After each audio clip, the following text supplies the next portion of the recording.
أعوذ بالله من الشيطان الرجيم. بسم الله الرحمن الرحيم.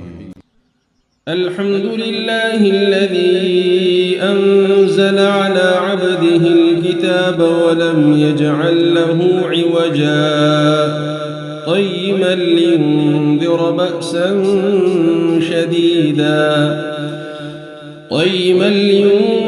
بأسا شديدا من لدنه ويبشر المؤمنين الذين يعملون الصالحات أن لهم أجرا حسنا ماكثين فيه أبدا وينذر الذين قالوا اتخذ الله ولدا ما لهم به من علم ولا لآبائهم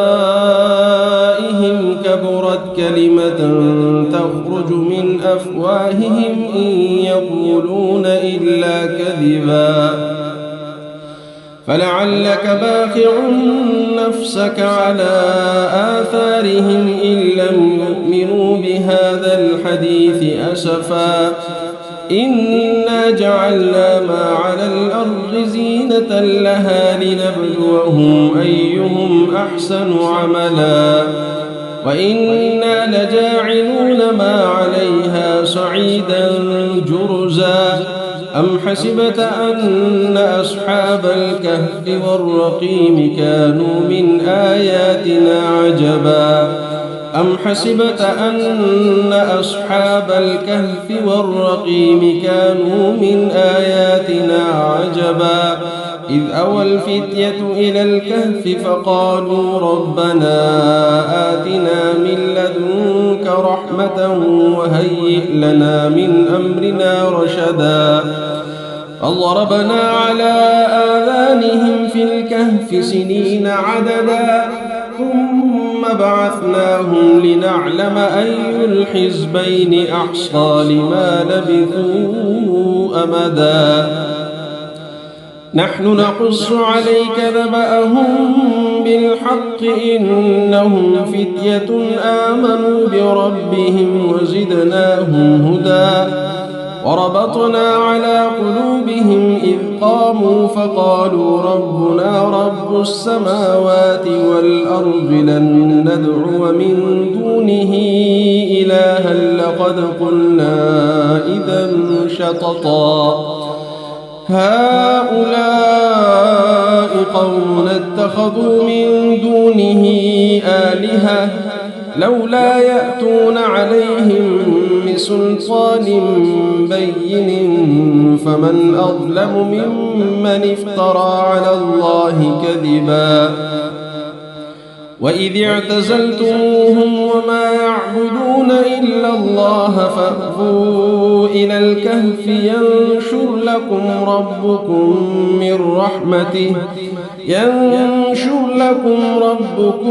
من رحمته ويهيئ لكم من أمركم مرفقا وترى الشمس إذا طلعت تزاور عن كهفهم ذات اليمين وإذا غربت تقرضهم ذات الشمال وهم في فجوة منه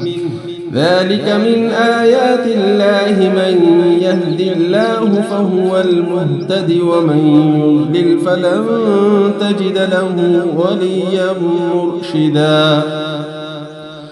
وتحسبهم أيقاظا وهم رقود ونقلبهم ذات اليمين وذات الشمال وكلبهم باسط ذراعيه بالوصيد لو اطلعت عليهم لوليت منهم فرارا ولملئت منهم رعبا وكذلك بعثناهم ليتساءلوا بينهم قال قائل منهم كم لبثتم قالوا لبثنا يوما أو بعض يوم قالوا ربكم أعلم بما لبثتم فابعثوا أحدكم بورقكم هذه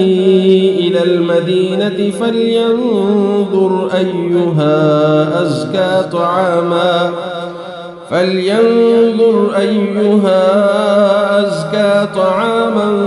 فليأتكم برزق منه وليتلطف ولا يشعرن بكم أحدا إنهم إن يظهروا عليكم يرجموكم أو يعيدوكم في ملتهم ولن تفلحوا إذا أبدا وكذلك أعثرنا عليهم ليعلموا أن وعد الله حق وأن الساعة لا ريب فيها إذ يتنازعون بينهم أمرهم فقالوا ابنوا عليهم بنيانا ربهم أعلم بهم قال الذين غلبوا على أمرهم لنتخذن عليهم مسجدا سيقولون ثلاثة رابعهم كلبهم ويقولون خمسة سادسهم كلبهم رجما بالغيب ويقولون سبعة وثامنهم كلبهم قل ربي أعلم بعدتهم ما يعلمهم إلا قليل فلا تمار فيهم إلا مراء ظاهرا ولا تستفت فيهم منهم أحدا ولا تقولن لشيء إني فاعل ذلك غدا إلا أن يشاء الله واذكر ربك إذا نسيت وقل عسى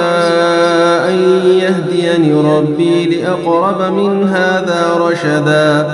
ولبثوا في كهفهم 300 سنين وازدادوا 9 قل الله أعلم بما لبثوا له غيب السماوات والأرض أبصر به وأسمع ما لهم من دونه من ولي ولا يشرك في حكمه أحدا واتل ما أوحي إليك من كتاب ربك لا مبدل لكلماته ولن تجد من دونه ملتحدا واصبر نفسك مع الذين يدعون ربهم بالغداة والعشي يريدون وجهه ولا تعد عيناك عنهم تريد زينة الحياة الدنيا ولا تطع من أغفلنا قلبه عن ذكرنا واتبع هواه وكان أمره فرطا وقل الحق من ربكم فمن شاء فليؤمن ومن شاء فليكفر إنا أعتدنا للظالمين نارا أحاط بهم سرادقها وإن يستغيثوا يغاثوا بماء كالمهل يشوي الوجوه بئس الشراب وساءت مرتفقا إن الذين آمنوا وعملوا الصالحات إنا لا نضيع أجر من أحسن عملا أولئك لهم جنات عدن تجري من تحتهم الأنهار يحلون فيها من أساور من ذهب ويلبسون ثيابا خضرا من سندس واستبرق متكئين فيها على الأرائك نعم الثواب وحسنت مرتفقا واضرب لهم مثل الرجلين جعلنا لأحدهما جنتين من أعناب وحففناهما بنخل وجعلنا بينهما زرعا كلتا الجنتين آتت أكلها ولم تظلم منه شيئا وفجرنا خلالهما نهرا وكان له ثمر فقال لصاحبه وهو يحاوره أنا أكثر منك مالا وأعز نفرا ودخل جنته وهو ظالم لنفسه قال ما أظن أن تبيد هذه أبدا وما أظن الساعة قائمة ولئن رددت إلى ربي لأجدن خيرا منها منقلبا قال له صاحبه وهو يحاوره أكفرت بالذي خلقك من تراب ثم من نطفة ثم سواك رجلا لكن هو الله ربي ولا أشرك بربي أحدا ولولا إذ دخلت جنتك قلت ما شاء الله لا قوة إلا بالله إن ترني أنا أقل منك مالا وولدا فعسى ربي أن يؤتيني خيرا من جنتك ويرسل عليها حسبانا من السماء فتصبح صعيدا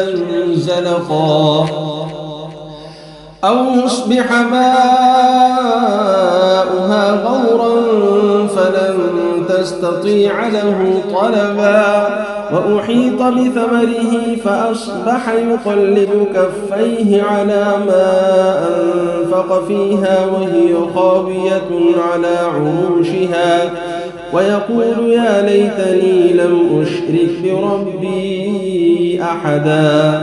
ولم تكن له فئة ينصرونه من دون الله وما كان منتصرا هنالك الولاية لله الحق هو خير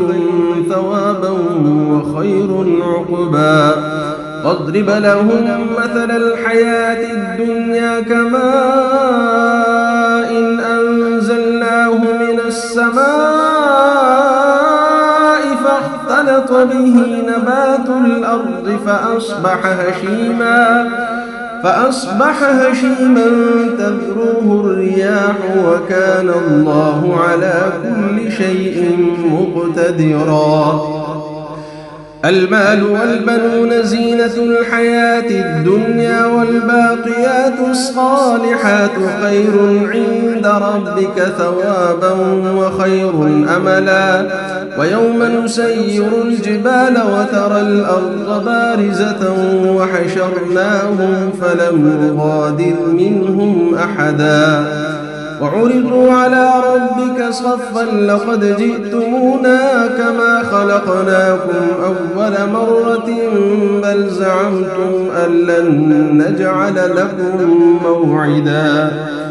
ووضع الكتاب فترى المجرمين مشفقين مما فيه ويقولون يا ويلتنا ما لهذا الكتاب لا يغادر صغيرة ولا كبيرة إلا أحصاها ووجدوا ما عملوا حاضرا ولا يظلم ربك أحدا وإذ قلنا للملائكة اسجدوا لآدم فسجدوا إلا إبليس كان من الجن ففسق عن أمر ربه أفتتخذونه وذريته أولياء من دوني وهم لكم عدو بئس للظالمين بدلا ما أشهدتهم خلق السماوات والأرض ولا خلق أنفسهم وما كنت متخذ المضلين عضدا ويوم يقول نادوا شركائي الذين زعمتم فدعوهم فلم يستجيبوا لهم وجعلنا بينهم موبقا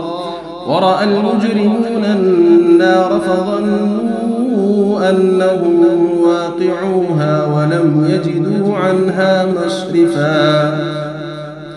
ولقد صرفنا في هذا القرآن للناس من كل مثل وكان الإنسان أكثر شيء جدلا وما منع الناس أن يؤمنوا إذ جاءهم الهدى ويستغفروا ربهم إلا أن تأتيهم سنة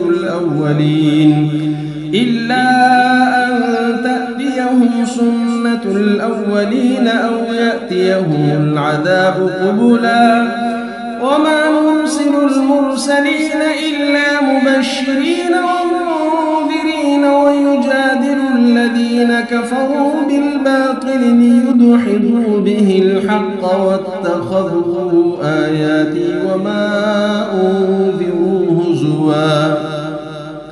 ومن أظلم ممن ذكر بآيات ربه فأعرض عنها ونسي ما قدمت يداه إنا جعلنا على قلوبهم أكنة أن يفقهوه وفي آذانهم وقرا وإن تدعهم إلى الهدى فلن يهتدوا إذا أبدا ربك الغفور ذو الرحمة لو يؤاخذهم بما كسبوا لعجل لهم العذاب بل لهم موعد لن يجدوا من دونه موئلا وتلك القرى أهلكناهم لما ظلموا وجعلنا لمهلكهم موعدا وإذ قال موسى لفتاه لا أبرح حتى أبلغ مجمع البحرين أو أمضي حقبا فلما بلغا مجمع بينهما نسيا حوتهما فاتخذ سبيله في البحر سربا فلما جاوزا قال لفتاه آتنا غداءنا لقد لقينا من سفرنا هذا نصبا قال أرأيت إذ أوينا إلى الصخرة فإني نسيت الحوت وما أنسانيه إلا الشيطان أن أذكره واتخذ سبيله في البحر عجبا قال ذلك ما كنا نبغي فارتدا على آثارهما قصصا فوجدا عبدا من عبادنا آتيناه رحمة من عندنا وعلمناه من لدنا علما قال له موسى هل أتبعك على أن تعلمني مما علمت رشدا قال إنك لن تستطيع معي صبرا وكيف تصبر على ما لم تحط به خبرا قال ستجدني إن شاء الله صابرا ولا أعصي لك أمرا قال فإن اتبعتني فلا تسألني عن شيء حتى أحدث لك منه ذكرا فانطلقا حتى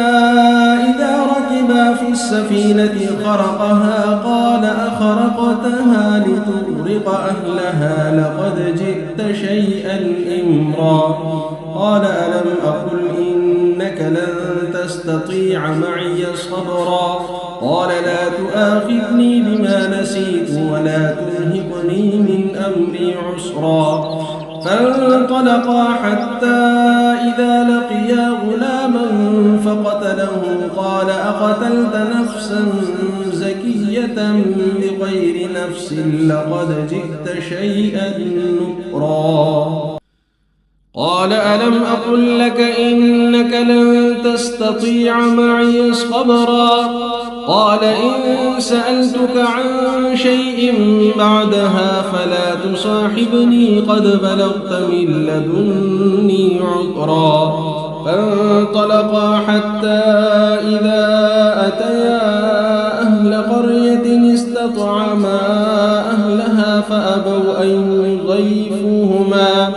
فأبوا أن يضيفوهما فوجدا فيها جدارا يريد أن ينقض فأقامه قال لو شئت لاتخذت عليه أجرا قال هذا فراق بيني وبينك سأنبئك بتأويل ما لم تستطع عليه صبرا أما السفينة فكانت لمساكين يعملون في البحر فأردت أن أعيبها وكان وراءهم ملك يأخذ كل سفينة غصبا وأما الغلام فكان أبواه مؤمنين فخشينا أن يرهقهما طغيانا وكفرا فأردنا أن يبدلهما ربهما خيرا منه زكاة وأقرب رحما وأما الجدار فكان لغلامين يتيمين في المدينة وكان تحته كنز لهما وكان أبوهما صالحا فأراد ربك أن يبلغا أشدهما ويستخرجا كنزهما رحمة من ربك وما فعلته عن أمري ذلك تأويل ما لم تسطع عليه صبرا ويسألونك عن ذي القرنين قل سأتلو عليكم منه ذكرا إنا مكنا له في الأرض وآتيناه من كل شيء سببا فأتبع سببا حتى إذا بلغ مغرب الشمس وجدها تغرب في عين حمئة ووجد عندها قوما قلنا يا ذا القرنين إما أن تعذب وإما أن تتخذ فيهم حسنا قال أما من ظلم فسوف نعذبه ثم يرد إلى ربه فيعذبه عذابا نكرا وأما من آمن وعمل صالحا فله جزاء الحسنى وسنقول له من أمرنا يسرا ثم أتبع سببا حتى إذا بلغ مطلع الشمس وجدها تطلع على قوم لم نجعل لهم من دونها سترا كذلك وقد أحطنا بما لديه خبرا ثم أتبع سببا حتى إذا بلغ بين السدين وجد من دونهما قوما لا يكادون يفقهون قولا قالوا يا ذا القرنين إن يأجوج ومأجوج مفسدون في الأرض فهل نجعل لك خرجا على أن تجعل بيننا وبينهم سدا قال ما مكني فيه ربي خير فأعينوني بقوة أجعل بينكم وبينهم ردما آتوني زبر الحديد حتى إذا ساوى بين الصدفين قال انفخوا حتى إذا جعله نارا قال آتوني أفرغ عليه قطرا فما استطاعوا أن يظهروه وما استطاعوا له نقبا قال هذا رحمة من ربي فإذا جاء وعد ربي جعله دكاء وكان وعد ربي حقا وتركنا بعضهم يومئذ يموج في بعض ونفخ في الصور فجمعناهم جمعا وعرضنا جهنم يومئذ للكافرين عرضا الذين كانت أعينهم في غطاء عن ذكري وكانوا لا يستطيعون سمعا أفحسب الذين كفروا أن يتخذوا عبادي من دوني أولياء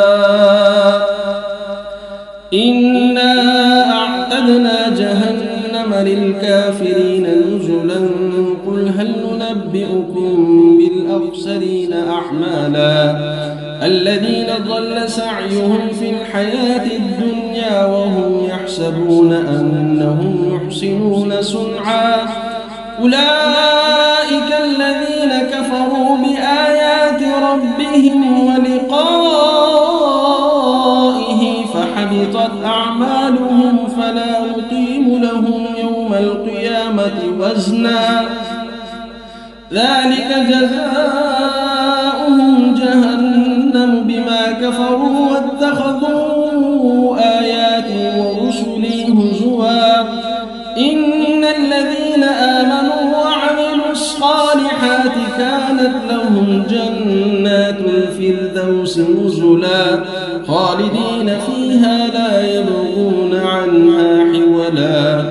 قل لو كان البحر مدادا لكلمات ربي لنفد البحر قبل أن تنفد كلمات ربي ولو جئنا بمثله مددا قل إنما أنا بشر مثلكم يوحى إلي أنما إلهكم إله واحد فمن كان يرجو لقاء ربه فليعمل عملا صالحا ولا يشرك بعبادة ربه أحدا صدق الله العظيم. أعوذ بالله من الشيطان الرجيم. بسم الله الرحمن الرحيم. الحمد لله الذي أنزل على عبده الكتاب ولم يجعل له عوجا قيما لينذر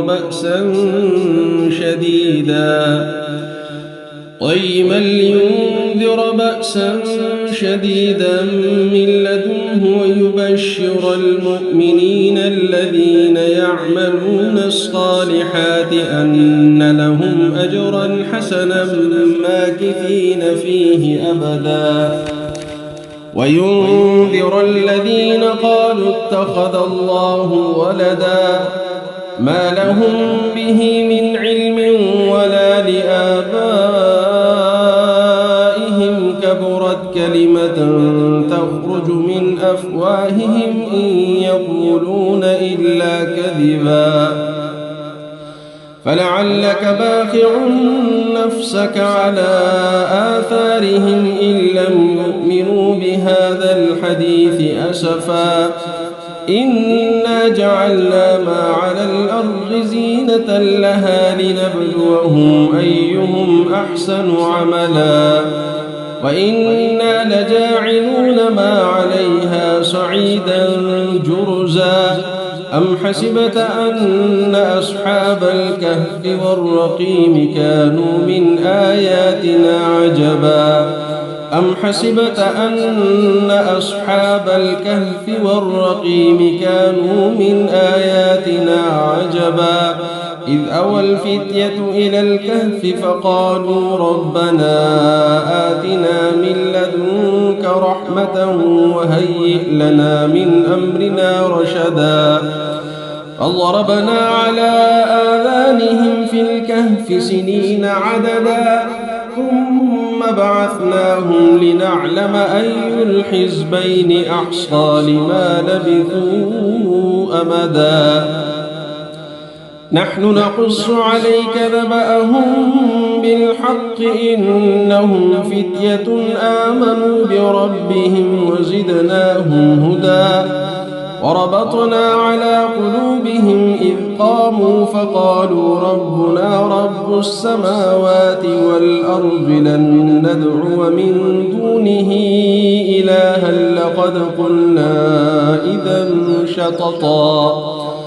هؤلاء قوم اتخذوا من دونه آلهة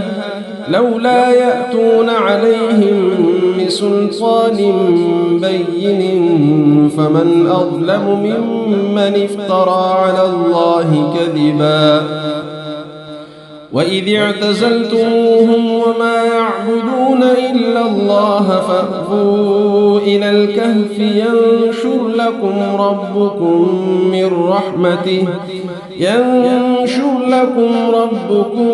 من رحمته ويهيئ لكم من أمركم مرفقا وترى الشمس إذا طلعت تزاور عن كهفهم ذات اليمين وإذا غربت تقرضهم ذات الشمال وهم في فجوة منه ذلك من آيات الله من يهد الله فهو المهتد ومن يضلل فلن تجد له وليا مرشدا وتحسبهم أيقاظا وهم رقود ونقلبهم ذات اليمين وذات الشمال وكلبهم باسط ذراعيه بالوصيد لو اطلعت عليهم لوليت منهم فرارا ولملئت منهم رعبا وكذلك بعثناهم ليتساءلوا بينهم قال قائل منهم كم لبثتم قالوا لبثنا يوما أو بعض يوم قالوا ربكم أعلم بما لبثتم فابعثوا أحدكم بورقكم هذه إلى المدينة فلينظر أيها أزكى طعاما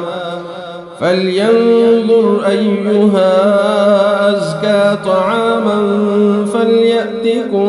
برزق منه وليتلطف ولا يشعرن بكم أحدا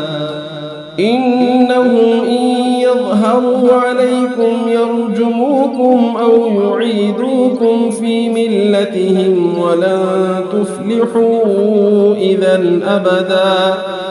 وكذلك أعثرنا عليهم ليعلموا أن وعد الله حق وأن الساعة لا ريب فيها إذ يتنازعون بينهم أمرهم فقالوا ابنوا عليهم بنيانا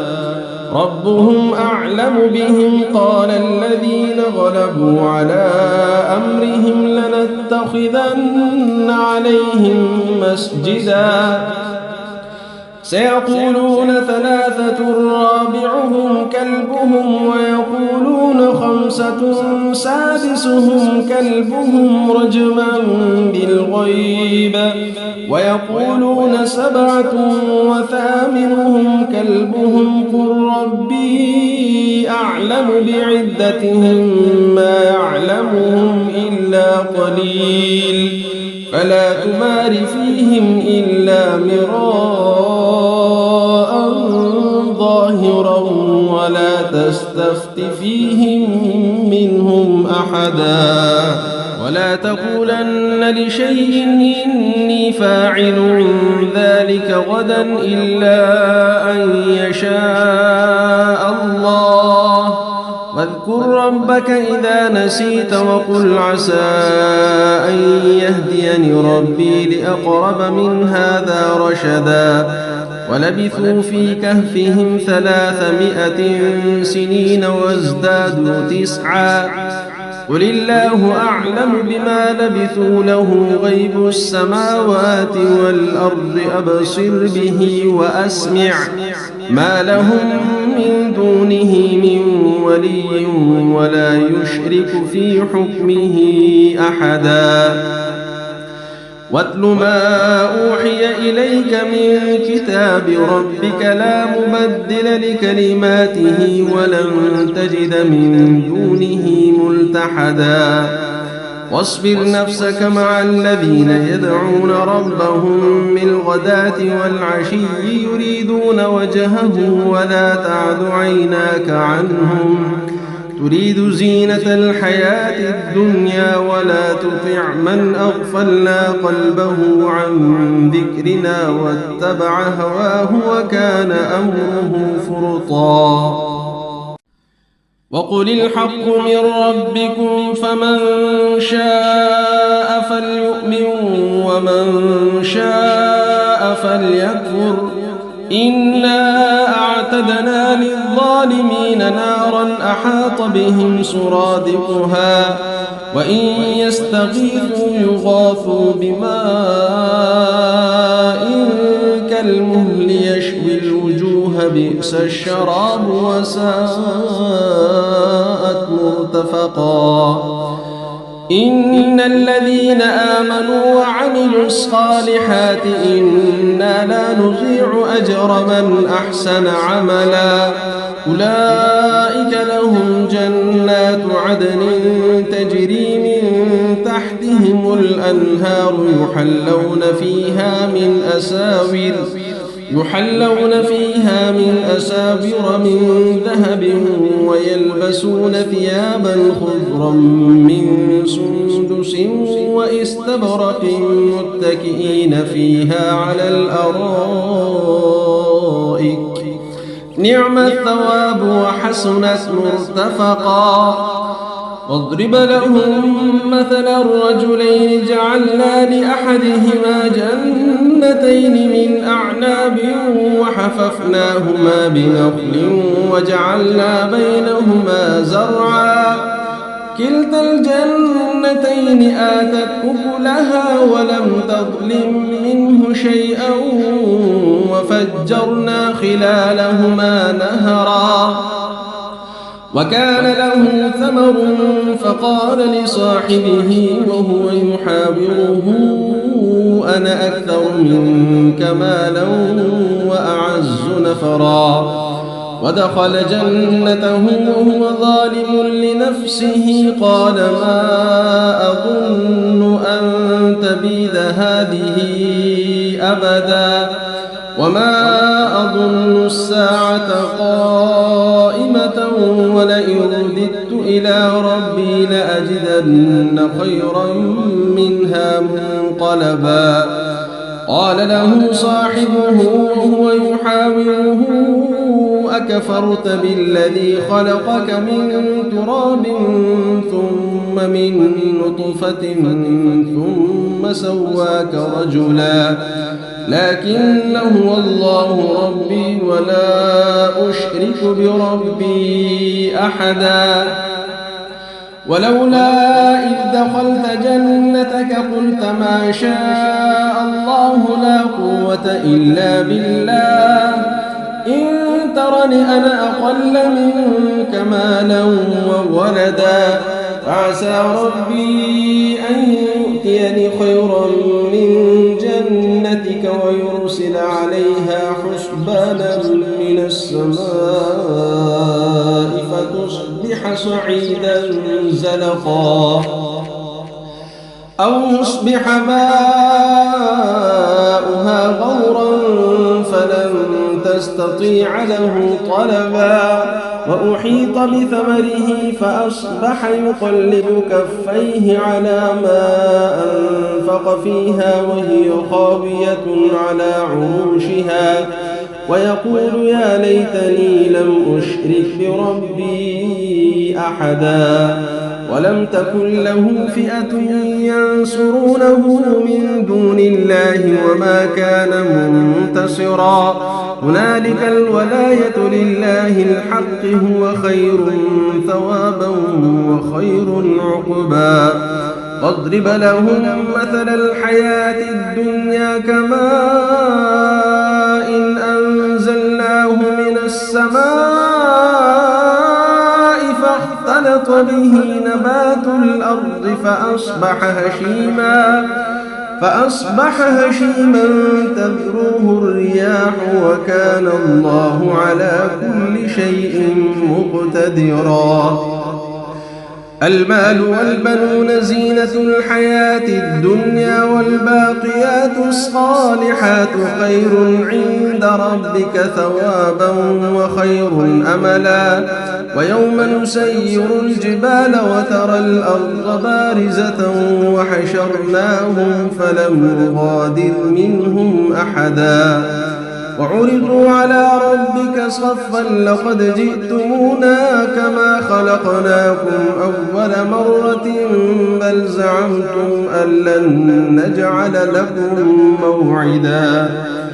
ووضع الكتاب فترى المجرمين مشفقين مما فيه ويقولون يا ويلتنا ما لهذا الكتاب لا يغادر صغيرة ولا كبيرة إلا أحصاها ووجدوا ما عملوا حاضرا ولا يظلم ربك أحدا. وإذ قلنا للملائكة اسجدوا لآدم فسجدوا إلا إبليس كان من الجن ففسق عن أمر ربه أفتتخذونه وذريته أولياء من دوني وهم لكم عدو بئس للظالمين بدلا. ما أشهدتهم خلق السماوات والأرض ولا خلق أنفسهم وما كنت متخذ المضلين عضدا. ويوم يقول نادوا شركائي الذين زعمتم فدعوهم فلم يستجيبوا لهم وجعلنا بينهم موبقا. ورأى المجرمون النار فظنوا أنهم واقعوها ولم يجدوا عنها مصرفا. ولقد صرفنا في هذا القرآن للناس من كل مثل وكان الإنسان أكثر شيء جدلا. وما منع الناس أن يؤمنوا إذ جاءهم الهدى ويستغفروا ربهم إلا أن تأتيهم سنة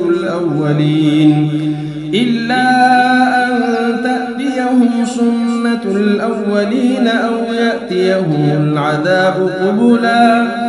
وما نرسل المرسلين إلا مبشرين ومنذرين ويجادل الذين كفروا بالباطل ليدحضوا به الحق واتخذوا آياتي وما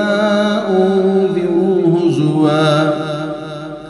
ومن أظلم ممن ذكر بآيات ربه فأعرض عنها ونسي ما قدمت يداه إنا جعلنا على قلوبهم أكنة أن يفقهوه وفي آذانهم وقرا وإن تدعهم إلى الهدى فلن يهتدوا إذا أبدا. وربك الغفور ذو الرحمة لو يؤاخذهم بما كسبوا لعجل لهم العذاب بل لهم موعد لن يجدوا من دونه موئلا. وتلك القرى أهلكناهم لما ظلموا وجعلنا لمهلكهم موعدا. وإذ قال موسى لفتاه لا أبرح حتى أبلغ مجمع البحرين أو أمضي حقبا فلما بلغا مجمع بينهما نسيا حوتهما فاتخذ سبيله في البحر سربا. فلما جاوزا قال لفتاه آتنا غداءنا لقد لقينا من سفرنا هذا نصبا. قال أرأيت إذ أوينا إلى الصخرة فإني نسيت الحوت وما أنسانيه إلا الشيطان أن أذكره واتخذ سبيله في البحر عجبا. قال ذلك ما كنا نبغي فارتدا على آثارهما قصصا فوجدا عبدا من عبادنا آتيناه رحمة من عندنا وعلمناه من لدنا علما. قال له موسى هل أتبعك على أن تعلمني مما علمت رشدا.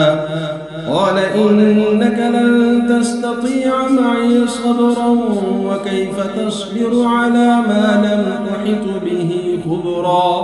قال ستجدني إن شاء الله صابرا ولا أعصي لك أمرا قال فإن اتبعتني فلا تسألني عن شيء حتى أحدث لك منه ذكرا فانطلقا حتى إذا ركبا في السفينة خرقها قال أخرقتها لتغرق أهلها لقد جئت شيئا إمرا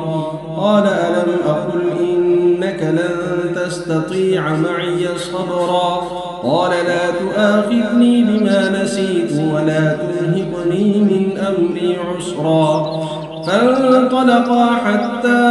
إذا لقيا غلاما فقتله قال أقتلت نفسا زكية بغير نفس لقد جئت شيئا نكرا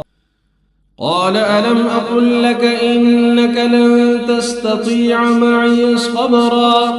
قال إن سألتك عن شيء بعدها فلا تصاحبني قد بلغت من لدني عذرا فانطلقا حتى إذا أتيا أهل قرية استطعما أهلها فأبوا أن يضيفوهما فوجدا فيها جدارا يريد أن ينقض فأقامه قال لو شئت لاتخذت عليه أجرا قال هذا فراق بيني وبينك سأنبئك بتأويل ما لم تستطع عليه صبرا أما السفينة فكانت لمساكين يعملون في البحر فأردت أن أعيبها وكان وراءهم ملك يأخذ كل سفينة غصبا وأما الغلام فكان أبواه مؤمنين فخشينا أن يرهقهما طغيانا وكفرا فأردنا أن يبدلهما ربهما خيرا منه زكاة وأقرب رحما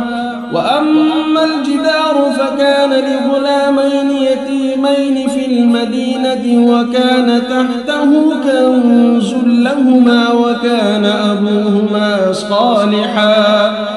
فأراد ربك أن يبلغا أشدهما ويستخرجا كنزهما رحمة من ربك وما فعلته عن أمري ذلك تأويل ما لم تسطع عليه صبرا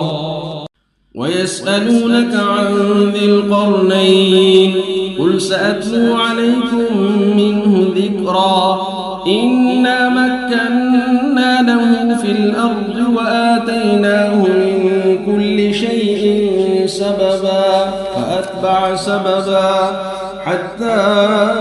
إذا بلغ مغرب الشمس وجدها تغرب في عين حمئة ووجد عندها قوما قلنا يا ذا القرنين إما أن تعذب وإما أن تتخذ فيهم حسنا قال أما من ظلم فسوف نعذبه ثم يرد إلى ربه فيعذبه عذابا نكرا وأما من آمن وعمل صالحا فله جزاء الحسنى وسنقول له من أمرنا يسرا ثم أتبع سببا حتى إذا بلغ مطلع الشمس وجدها تطلع على قوم لم نجعل لهم من دونها سترا كذلك وقد أحطنا بما لديه خبرا ثم أتبع سببا حتى إذا بلغ بين السدين وجد من دونهما قوما لا يكادون يفقهون قولا قالوا يا ذا القرنين إن يأجوج ومأجوج مفسدون في الأرض فهل نجعل لك خرجا على أن تجعل بيننا وبينهم سدا قال ما مكني فيه ربي خير فأعينوني بقوة أجعل بينكم وبينهم ردما آتوني زبر الحديد حتى إذا ساوى بين الصدفين قال انفخوا حتى إذا جعله نارا قال آتوني أفرغ عليه قطرا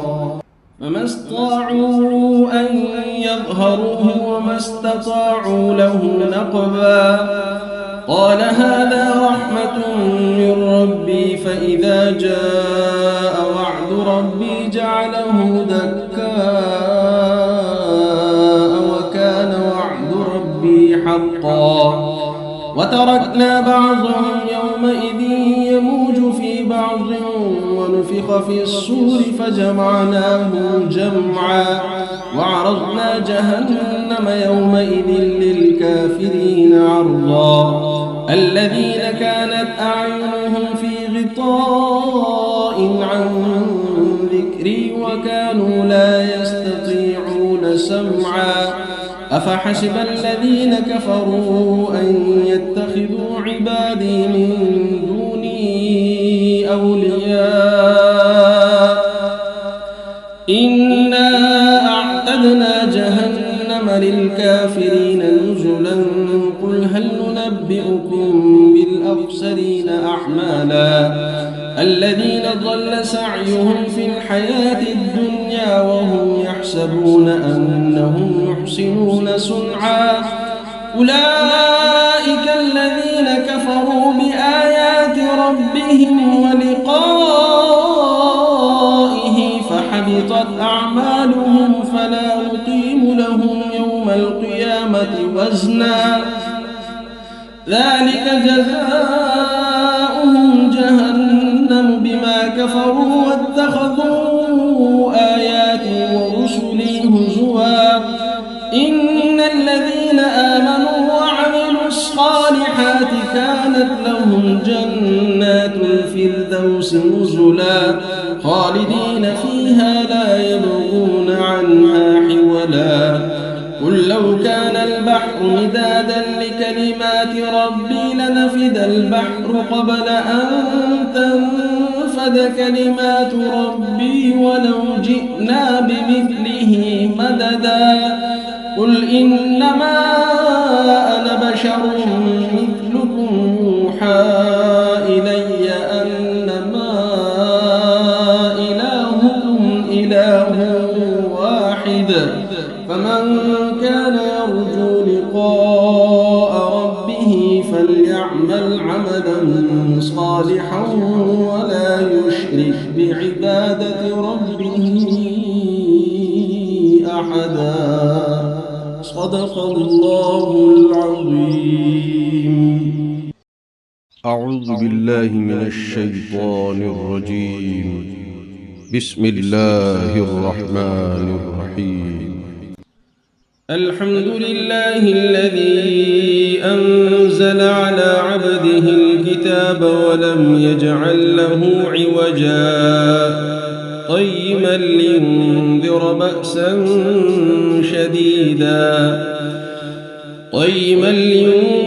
بأسا شديدا من لدنه ويبشر المؤمنين الذين يعملون الصالحات أن لهم أجرا حسنا ماكثين فيه أبدا وينذر الذين قالوا اتخذ الله ولدا ما لهم به من علم ولا لآبائهم كبرت كلمة تخرج من أفواههم إن يقولون إلا كذبا فلعلك باخع نفسك على آثارهم إن لم يؤمنوا بهذا الحديث أسفا إنا جعلنا ما على الأرض زينة لها لنبلوهم أيهم أحسن عملا وإنا لجاعلون ما عليها صعيدا جرزا أم حسبت أن أصحاب الكهف والرقيم كانوا من آياتنا عجبا أم حسبت أن أصحاب الكهف والرقيم كانوا من آياتنا عجبا إذ أوى الفتية إلى الكهف فقالوا ربنا آتنا من لدنك رحمة وهيئ لنا من أمرنا رشدا فضربنا على آذانهم في الكهف سنين عددا ثم بعثناهم لنعلم أي الحزبين أحصى لما لبثوا أمدا نحن نقص عليك نبأهم بالحق إنهم فتية آمنوا بربهم وزدناهم هدى وربطنا على قلوبهم إذ قاموا فقالوا ربنا رب السماوات والأرض لن ندعو من دونه إلها لقد قلنا إذا شططا هؤلاء قوم اتخذوا من دونه آلهة لولا يأتون عليهم بسلطان بين فمن أظلم ممن افترى على الله كذبا وإذ اعتزلتموهم وما يعبدون إلا الله فأووا إلى الكهف ينشر لكم ربكم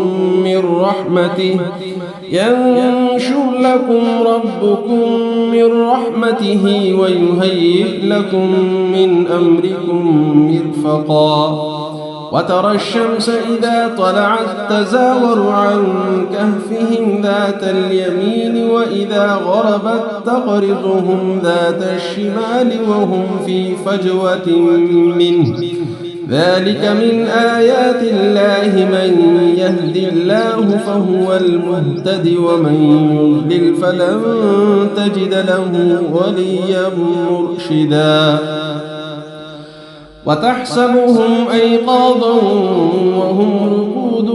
ونقلبهم ذات اليمين وذات الشمال وكلبهم باسط ذراعيه بالوصيد لو اطلعت عليهم لوليت منهم فرارا ولملئت منهم رعبا وكذلك بعثناهم ليتساءلوا بينهم قال قائل منهم كم لبثتم قالوا لبثنا يوما أو بعض يوم قالوا ربكم أعلم بما لبثتم فابعثوا أحدكم بورقكم هذه إلى المدينة فلينظر أيها أزكى طعاما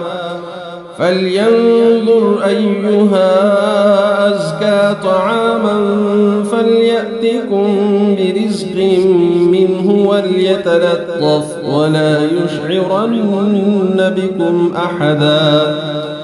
إنهم إن يظهروا عليكم يرجموكم أو يعيدوكم في ملتهم ولن تفلحوا إذا أبدا وكذلك أعثرنا عليهم ليعلموا أن وعد الله حق وأن الساعة لا ريب فيها إذ يتنازعون بينهم أمرهم فقالوا ابنوا عليهم بنيانا ربهم أعلم بهم قال الذين غلبوا على أمرهم لنتخذن عليهم مسجدا سيقولون ثلاثة رابعهم كلبهم ويقولون خمسة سادسهم كلبهم رجما بالغيب ويقولون سبعة وثامنهم كلبهم قل ربي أعلم بعدتهم ما يعلمهم إلا قليل فلا تمار فيهم إلا مراء ظاهرا ولا تستفت فيهم منهم أحدا ولا تقولن لشيء إني فاعل ذلك غدا إلا أن يشاء الله واذكر ربك إذا نسيت وقل عسى أن يهديني ربي لأقرب من هذا رشدا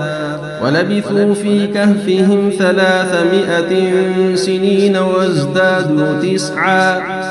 قل الله أعلم بما لبثوا له غيب السماوات والأرض أبصر به وأسمع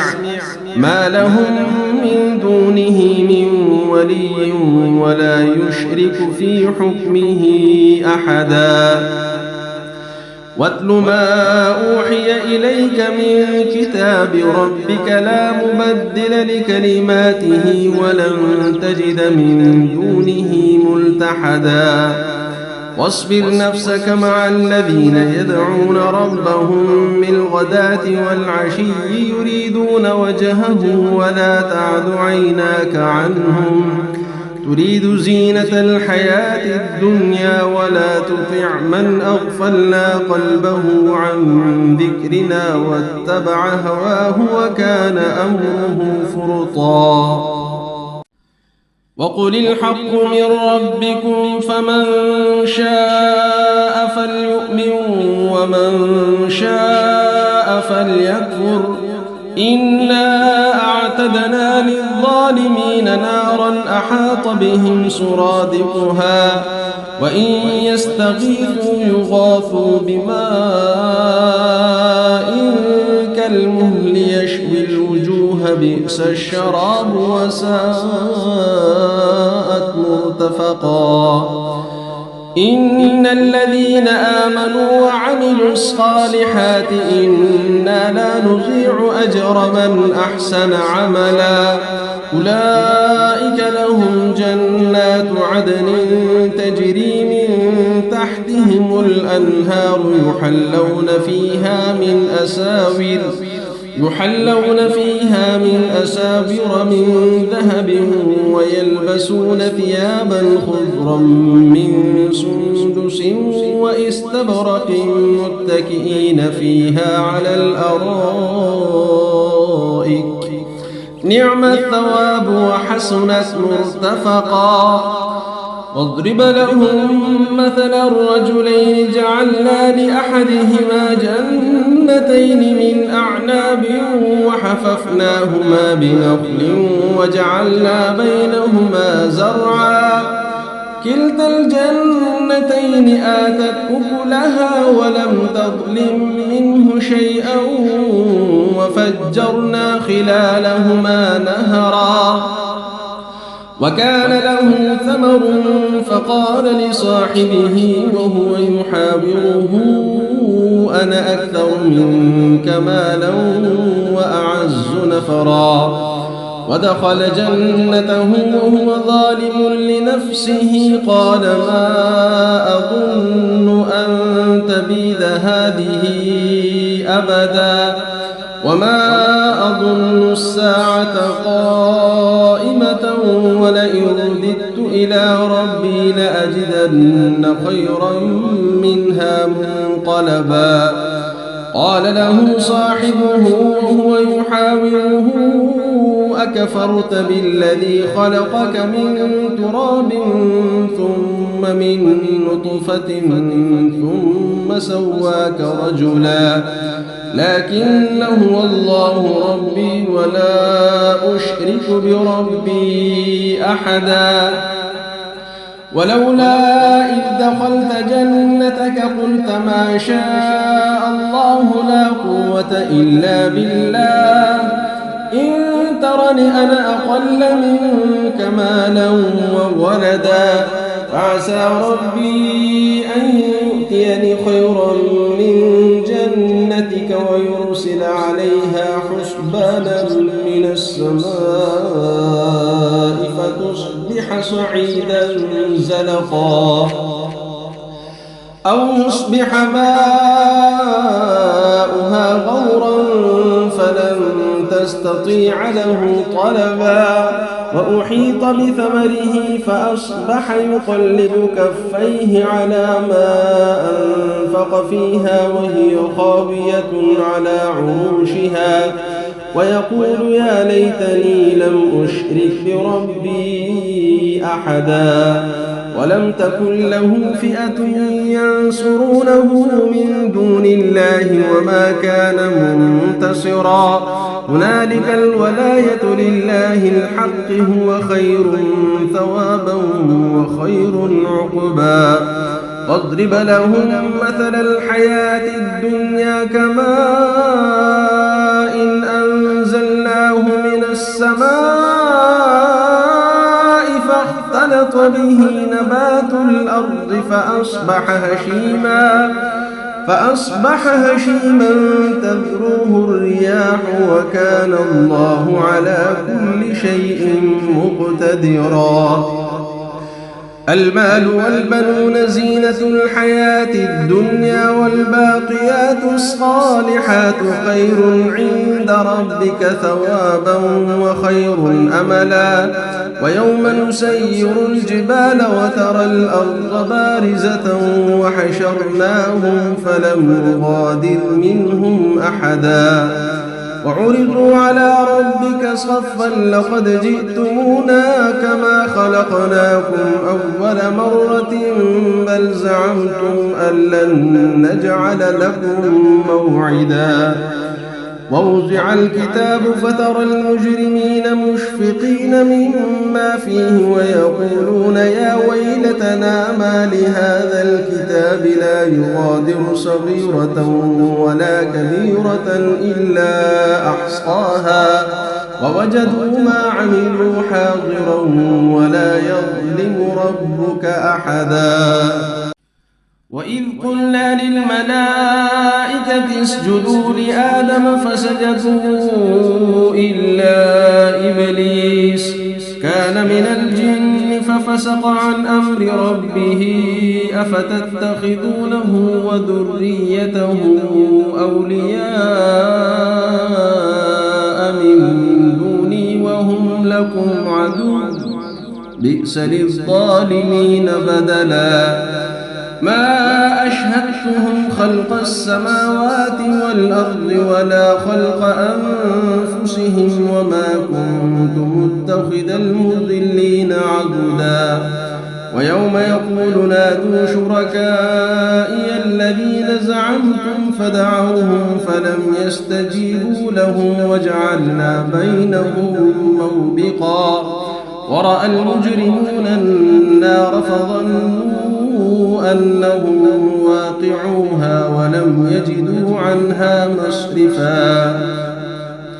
ولقد صرفنا في هذا القرآن للناس من كل مثل وكان الإنسان أكثر شيء جدلا وما منع الناس أن يؤمنوا إذ جاءهم الهدى ويستغفروا ربهم إلا أن تأتيهم سنة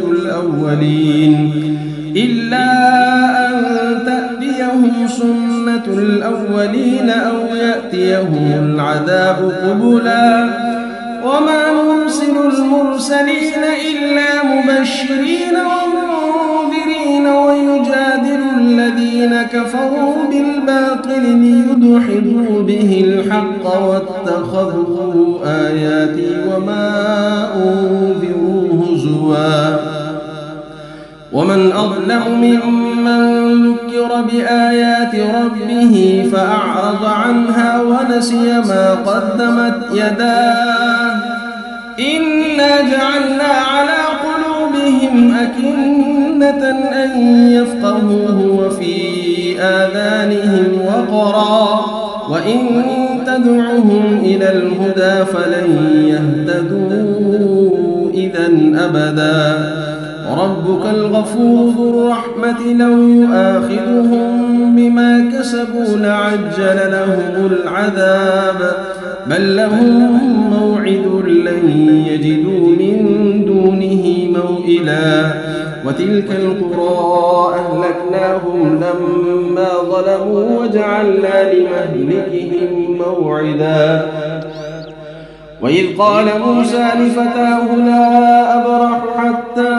أبلغ مجمع البحرين أو أمضي حقبا فلما بلغا مجمع بينهما نسيا حوتهما فاتخذ سبيله في البحر سربا فلما جاوزا قال لفتاه آتنا غداءنا لقد لقينا من سفرنا هذا نصبا قال أرأيت إذ أوينا إلى الصخرة فإني نسيت الحوت وما أنسانيه إلا الشيطان أن أذكره واتخذ سبيله في البحر عجبا قال ذلك ما كنا نبغي فارتدا على آثارهما قصصا فوجدا عبدا من عبادنا آتيناه رحمة من عندنا وعلمناه من لدنا علما قال له موسى هل أتبعك على أن تعلمني مما علمت رشدا قال إنك لن تستطيع معي صبرا وكيف تصبر على ما لم تحط به خبرا قال ستجدني إن شاء الله صابرا ولا أعصي لك أمرا قال فإن اتبعتني فلا تسألني عن شيء حتى أحدث لك منه ذكرا فانطلقا حتى إذا ركبا في السفينة خرقها قال أخرقتها لتغرق أهلها لقد جئت شيئا إمرا قال ألم أقل إنك لن تستطيع معي صبرا قال لا تؤاخذني بما نسيت ولا ترهقني من أمري عسرا فانطلقا حتى إذا لقيا غلاما فقتله قال أقتلت نفسا زكية بغير نفس لقد جئت شيئا نكرا قال ألم أقل لك إنك لن تستطيع معي صبرا قال إن سألتك عن شيء بعدها فلا تصاحبني قد بلغت من لدني عذرا فانطلقا حتى إذا أتيا أهل قرية استطعما أهلها فأبوا أن يضيفوهما فوجدا فيها جدارا يريد أن ينقض فأقامه قال لو شئت لاتخذت عليه أجرا قال هذا فراق بيني وبينك سأنبئك بتأويل ما لم تستطع عليه صبرا أما السفينة فكانت لمساكين يعملون في البحر فأردت أن أعيبها وكان وراءهم ملك يأخذ كل سفينة غصبا وأما الغلام فكان أبواه مؤمنين فخشينا أن يرهقهما طغيانا وكفرا فأردنا أن يبدلهما ربهما خيرا منه زكاة وأقرب رحما وأما الجدار فكان لغلامين يتيمين في المدينة وكان تحته كنز لهما وكان أبوهما صالحا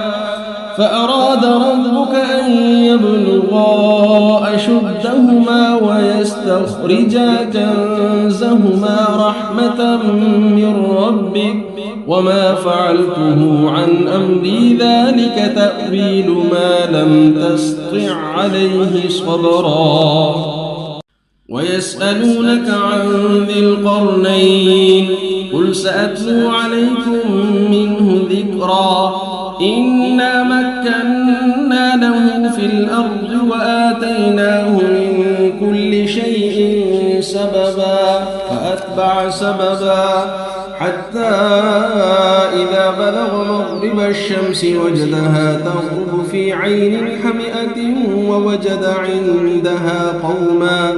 قلنا يا ذا القرنين إما أن تعذب وإما أن تتخذ فيهم حسنا قال أما من ظلم فسوف نعذبه ثم يرد إلى ربه فيعذبه عذابا نكرا وأما من آمن وعمل صالحا فله جزاء الحسنى وسنقول له من أمرنا يسرا ثم أتبع سببا حتى إذا بلغ مطلع الشمس وجدها تطلع على قوم لم نجعل لهم من دونها سترا كذلك وقد أحطنا بما لديه خبرا ثم أتبع سببا حتى إذا بلغ بين السدين وجد من دونهما قوما لا يكادون يفقهون قولا قالوا يا ذا القرنين إن يأجوج ومأجوج مفسدون في الأرض فهل نجعل لك خرجا على أن تجعل بيننا وبينهم سدا قال ما مكني فيه ربي خير فأعينوني بقوة أجعل بينكم وبينهم ردما آتوني زبر الحديد حتى إذا ساوى بين الصدفين قال انفخوا حتى إذا جعله نارا قال آتوني أفرغ عليه قطرا فما استطاعوا أن يظهروه وما استطاعوا له نقبا قال هذا رحمة من ربي فإذا جاء وعد ربي جعله دكاء وكان وعد ربي حقا وتركنا بعضهم يومئذ يموج في بعض ونفخ في الصور فجمعناهم جمعا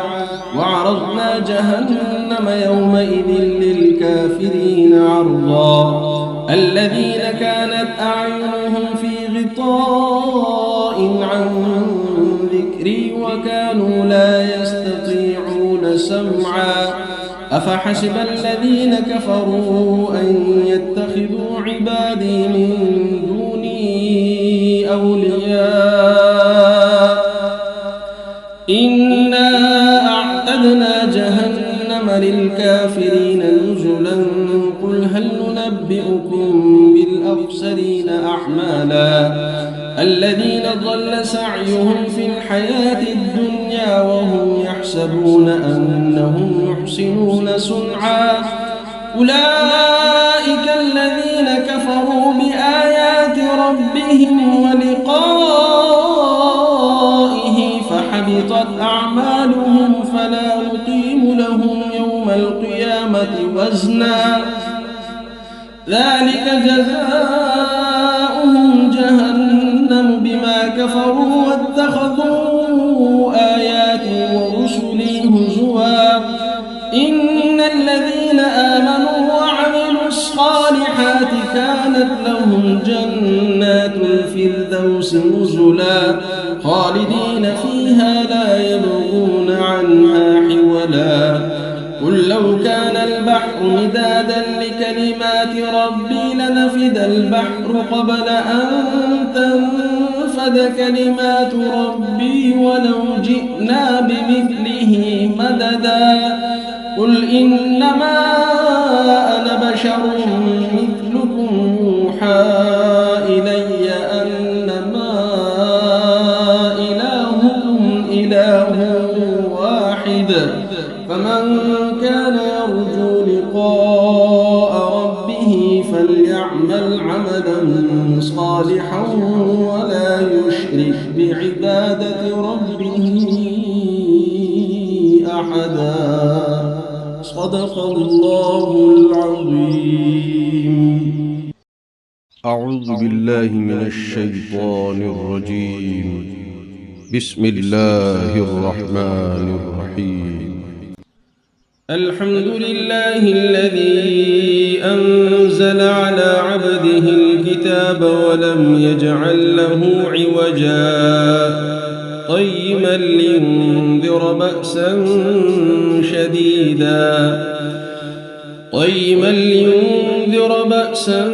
شديدا من لدنه ويبشر المؤمنين الذين يعملون الصالحات أن لهم أجرا حسنا ماكثين فيه أبدا وينذر الذين قالوا اتخذ الله ولدا ما لهم به من علم ولا لآبائهم كبرت كلمة تخرج من أفواههم إن يقولون إلا كذبا فلعلك باخع نفسك على آثارهم إن لم يؤمنوا بهذا الحديث أسفا إنا جعلنا ما على الأرض زينة لها لنبلوهم أيهم أحسن عملا وإنا لجاعلون ما عليها صعيدا جرزا أم حسبت أن أصحاب الكهف والرقيم كانوا من آياتنا عجبا أم حسبت أن أصحاب الكهف والرقيم كانوا من آياتنا عجبا إذ أوى الفتية إلى الكهف فقالوا ربنا آتنا من لدنك رحمة وهيئ لنا من أمرنا رشدا فضربنا على آذانهم في الكهف سنين عددا ثم بعثناهم لنعلم أي الحزبين أحصى لما لبثوا أمدا نحن نقص عليك نبأهم بالحق إنهم فتية آمنوا بربهم وزدناهم هدى وربطنا على قلوبهم إذ قاموا فقالوا ربنا رب السماوات والأرض لن ندعو من دونه إلها لقد قلنا إذا شططا هؤلاء قوم اتخذوا من دونه آلهة لولا يأتون عليهم بسلطان بين فمن أظلم ممن افترى على الله كذبا وإذ اعتزلتموهم وما يعبدون إلا الله فأووا إلى الكهف ينشر لكم ربكم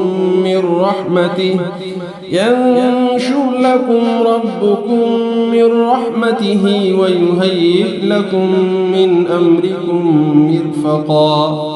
وترى الشمس إذا طلعت تزاور عن كهفهم ذات اليمين وإذا غربت تقرضهم ذات الشمال وهم في فجوة منه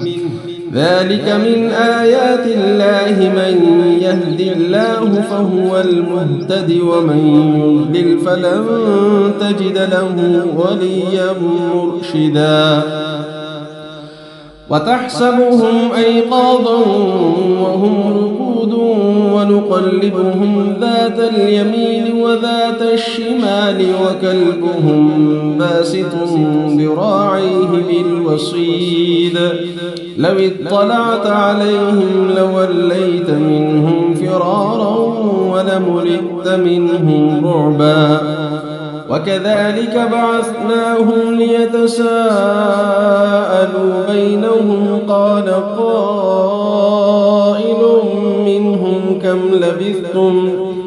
قالوا لبثنا يوما أو بعض يوم قالوا ربكم أعلم بما لبثتم فابعثوا أحدكم بورقكم هذه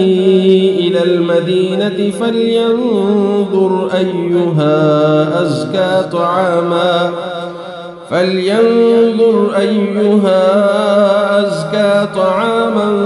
فليأتكم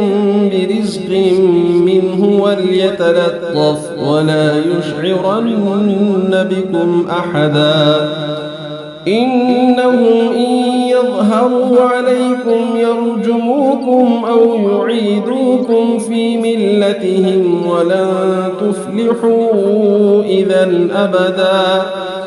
وكذلك أعثرنا عليهم ليعلموا أن وعد الله حق وأن الساعة لا ريب فيها إذ يتنازعون بينهم أمرهم فقالوا ابنوا عليهم بنيانا ربهم أعلم بهم قال الذين غلبوا على أمرهم لنتخذن عليهم مسجدا سيقولون ثلاثة رابعهم كلبهم ويقولون خمسة سادسهم كلبهم رجما بالغيب ويقولون سبعة وثامنهم كلبهم قل ربي أعلم بعدتهم ما يعلمهم إلا قليل فلا تمار فيهم إلا مراء ظاهرا ولا تستفت فيهم منهم أحدا ولا تقولن لشيء إني فاعل ذلك غدا إلا أن يشاء الله واذكر ربك إذا نسيت وقل عسى أن يهديني ربي لأقرب من هذا رشدا ولبثوا في كهفهم 300 سنين وازدادوا 9 قل الله أعلم بما لبثوا له غيب السماوات والأرض أبصر به وأسمع ما لهم من دونه من ولي ولا يشرك في حكمه أحدا واتل ما أوحي إليك من كتاب ربك لا مبدل لكلماته ولن تجد من دونه ملتحدا واصبر نفسك مع الذين يدعون ربهم بالغداة والعشي يريدون وجهه ولا تعد عيناك عنهم تريد زينة الحياة الدنيا ولا تطع من أغفلنا قلبه عن ذكرنا واتبع هواه وكان أمره فرطا وقل الحق من ربكم فمن شاء فليؤمن ومن شاء فليكفر إنا أعتدنا للظالمين نارا أحاط بهم سرادقها وإن يستغيثوا يغاثوا بماء كالمهل يشوي الوجوه بئس الشراب وساءت مرتفقا إن الذين آمنوا وعملوا الصالحات إنا لا نضيع أجر من أحسن عملا أولئك لهم جنات عدن تجري من تحتهم الأنهار يحلون فيها من يحلون فيها من أساور من ذهب ويلبسون ثيابا خضرا من سندس واستبرق متكئين فيها على الأرائك نعم الثواب وحسنت مرتفقا. واضرب لهم مثل الرجلين جعلنا لأحدهما جنتين من أعناب وحففناهما بنخل وجعلنا بينهما زرعا كلتا الجنتين آتت أكلها ولم تظلم منه شيئا وفجرنا خلالهما نهرا. وكان له ثمر فقال لصاحبه وهو يحاوره أنا أكثر منك مالا وأعز نفرا. ودخل جنته وهو ظالم لنفسه قال ما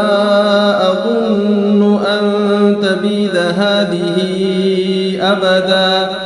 وما أظن الساعة قائمة ولئن رددت إلى ربي لأجدن خيرا منها منقلبا. قال له صاحبه وهو يحاوره أكفرت بالذي خلقك من تراب ثم من نطفة ثم سواك رجلا لكن هو الله ربي ولا أشرك بربي أحدا. ولولا إذ دخلت جنتك قلت ما شاء الله لا قوة إلا بالله إن ترني أنا أقل منك مالا وولدا فعسى ربي أن يؤتيني خيرا من جنتك ويرسل عليها حسبانا من السماء فتصبح صعيدا زلقا أو يصبح ماؤها غورا فلن تستطيع له طلبا. وأحيط بثمره فأصبح يقلب كفيه على ما أنفق فيها وهي خاوية على عروشها ويقول يا ليتني لم أشرك بربي أحدا. ولم تكن له فئة ينصرونه من دون الله وما كان منتصرا. هنالك الولاية لله الحق هو خير ثوابا وخير عقبا. واضرب لهم مثل الحياة الدنيا كماء إن أنزلناه من السماء فاختلط به نبات الأرض فأصبح هشيما تذروه الرياح وكان الله على كل شيء مقتدرا. المال والبنون زينة الحياة الدنيا والباقيات الصالحات خير عند ربك ثوابا وخير أملا. ويوم نسير الجبال وترى الأرض بارزة وحشرناهم فلم نغادر منهم أحدا. وعرضوا على ربك صفا لقد جئتمونا كما خلقناكم أول مرة بل زعمتم أن لن نجعل لكم موعدا. ووضع الكتاب فترى المجرمين مشفقين مما فيه ويقولون يا ويلتنا ما لهذا الكتاب لا يغادر صغيرة ولا كبيرة إلا أحصاها ووجدوا ما عملوا حاضرا ولا يظلم ربك أحدا.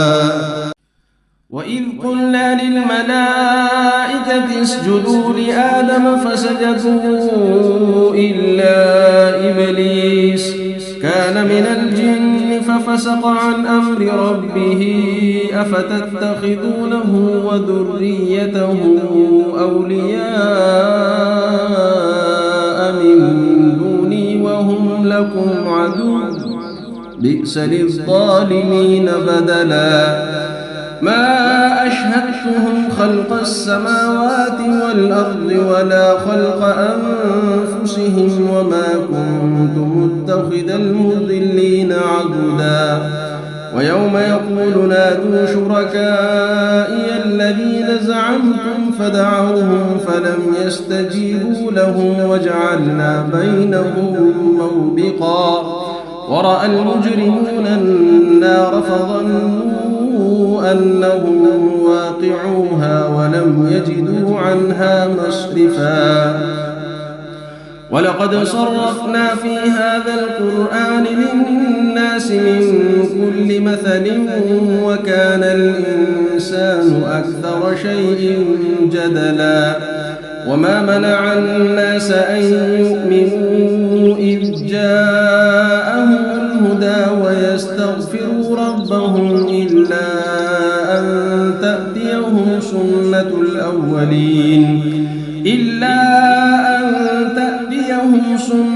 الأولين أو يأتيهم العذاب قبلا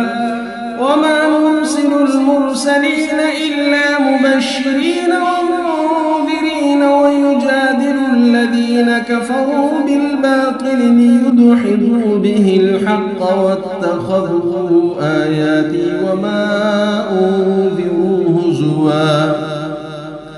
ومن أظلم ممن ذكر بآيات ربه فأعرض عنها ونسي ما قدمت يداه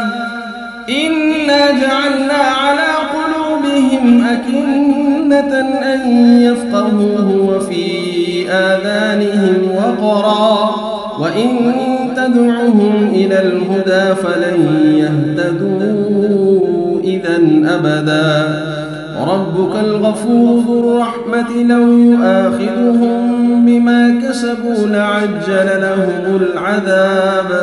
بل لهم موعد لن يجدوا من دونه موئلا وتلك القرى أهلكناهم لما ظلموا وجعلنا لمهلكهم موعدا وإذ قال موسى لفتاه لا أبرح حتى أبلغ مجمع البحرين أو أمضي حقبا فلما بلغا مجمع بينهما نسيا حوتهما فاتخذ سبيله في البحر سربا فلما جاوزا قال لفتاه آتنا غداءنا لقد لقينا من سفرنا هذا نصبا قال أرأيت إذ أوينا إلى الصخرة فإني نسيت الحوت وما أنسانيه إلا الشيطان أن أذكره واتخذ سبيله في البحر عجبا قال ذلك ما كنا نبغي فارتدا على آثارهما قصصا فوجدا عبدا من عبادنا آتيناه رحمة من عندنا وعلمناه من لدنا علما قال له موسى هل أتبعك على أن تعلمني مما علمت رشدا قال إنك لن تستطيع معي صبرا وكيف تصبر على ما لم تحط به خبرا قال ستجدني إن شاء الله صابرا ولا أعصي لك أمرا قال فإن اتبعتني فلا تسألني عن شيء حتى أحدث لك منه ذكرا فانطلقا حتى إذا ركبا في السفينة خرقها قال أخرقتها لتغرق أهلها لقد جئت شيئا إمرا قال ألم أقل إنك لن تستطيع معي صبرا قال لا تؤاخذني بما نسيت ولا ترهقني من أمري عسرا فانطلقا حتى إذا لقيا غلاما فقتله قال أقتلت نفسا زكية بغير نفس لقد جئت شيئا نكرا قال ألم أقل لك إنك لن تستطيع معي صبرا قال إن سألتك عن شيء بعدها فلا تصاحبني قد بلغت من لدني عذرا فانطلقا حتى إذا أتيا أهل قرية استطعما أهلها فأبوا أن يضيفوهما فوجدا فيها جدارا يريد أن ينقض فأقامه قال لو شئت لاتخذت عليه أجرا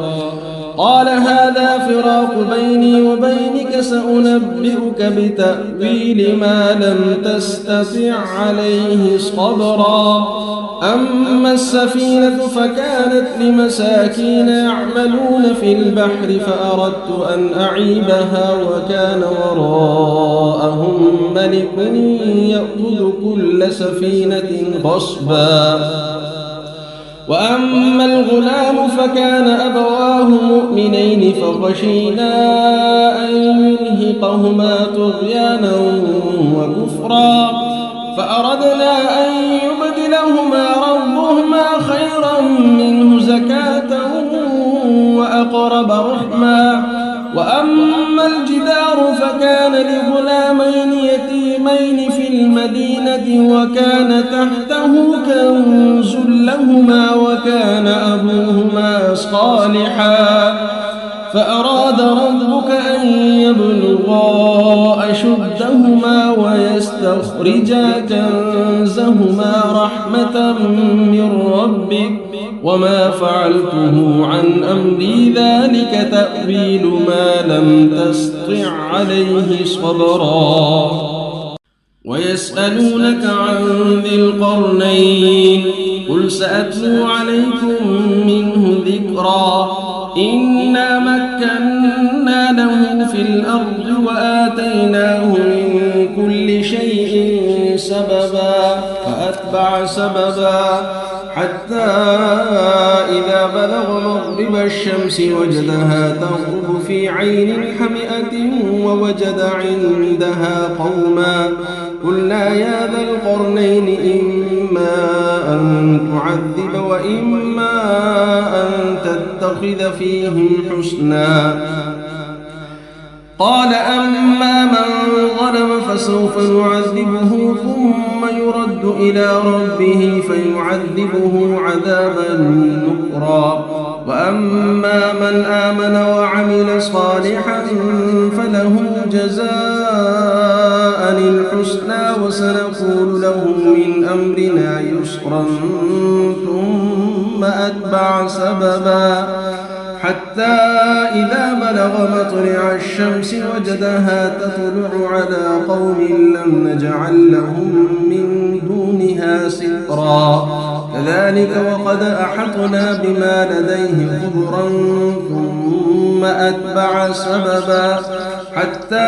إذا بلغ بين السدين وجد من دونهما قوما لا يكادون يفقهون قولا قالوا يا ذا القرنين إن يأجوج ومأجوج مفسدون في الأرض فهل نجعل لك خرجا على أن تجعل بيننا وبينهم سدا قال ما مكنني فيه ربي خير فأعينوني بقوة أجعل بينكم وبينهم ردما آتوني زبر الحديد حتى إذا ساوى بين الصدفين قال انفخوا حتى إذا جعله نارا قال آتوني أفرغ عليه قطرا فما استطاعوا أن يظهروه وما استطاعوا له نقبا قال هذا رحمة من ربي فإذا جاء وعد ربي جعله دكاء